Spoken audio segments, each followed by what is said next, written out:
Students, I'm again with you with a beautiful poem today.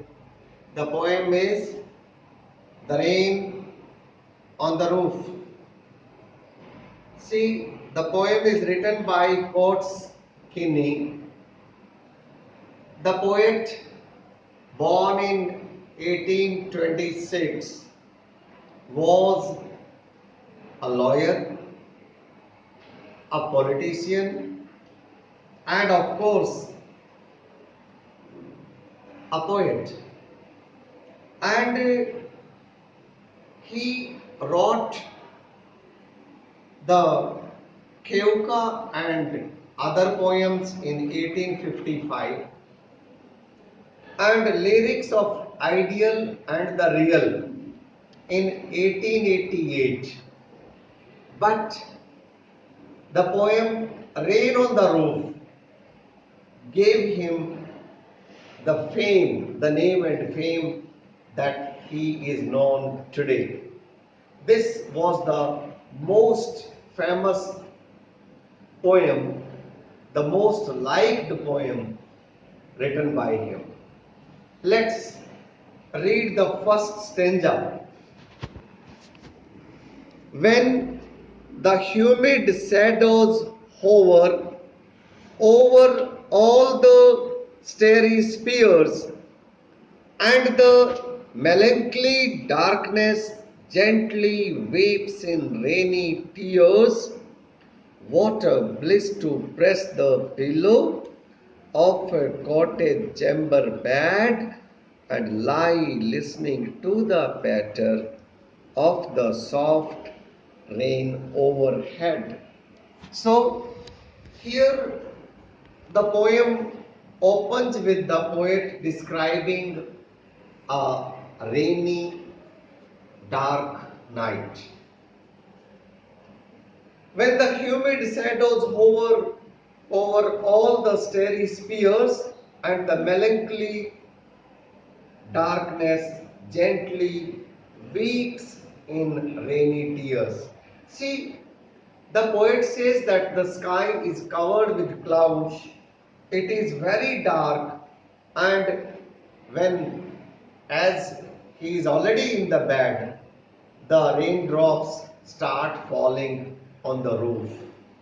And the falling of the rain seems sad to it brings sadness in the first instance to the poet, but the pillow gives him the comfort, the solace, as it brings him some memories that we shall see in the next stanza. The first stanza, of course, brings him the sadness, and he compares the falling of the rain with the tears, the as if the sadness is weeping.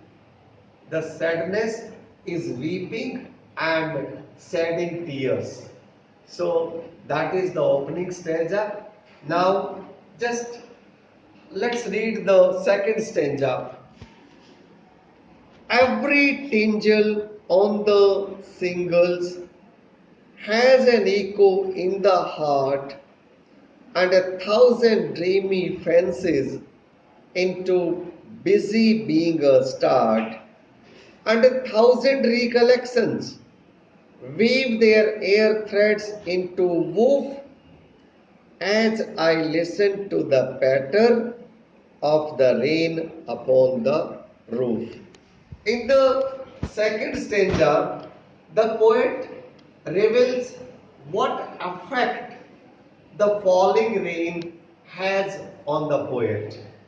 See, the mood of the poet is reflected in the second stanza as he says, every tinkle on the single has an echo in the heart. So it affects his mind as well as heart, both. He is reminded of the memories of the past.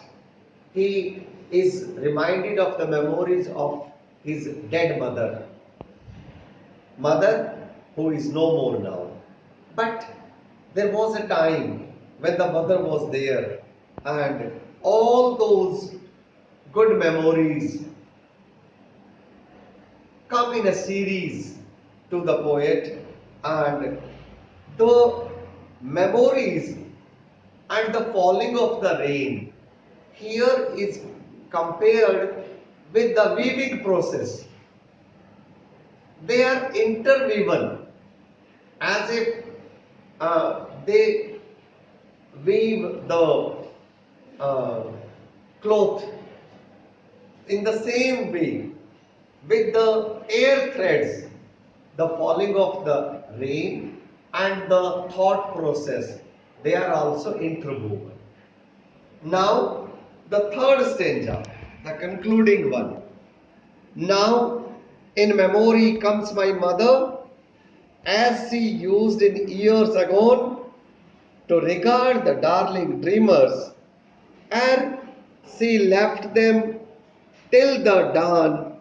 Oh, I feel her fond look on me as I list this refrain, which is played upon the singles by the patter of the rain. So here comes the poet is reminded of his dead mother, who used to, in the evening, who used to tuck them in before she went to bed.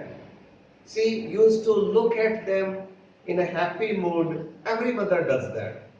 When the children are about to sleep, the mother is with you, and she sees that when you are slept, she goes away to her room.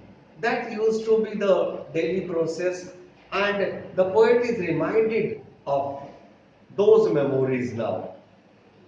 And all these memories are with the poet till the morning. And as he gets up in the morning, all those memories, the comfortable presence of his mother, then everything goes off.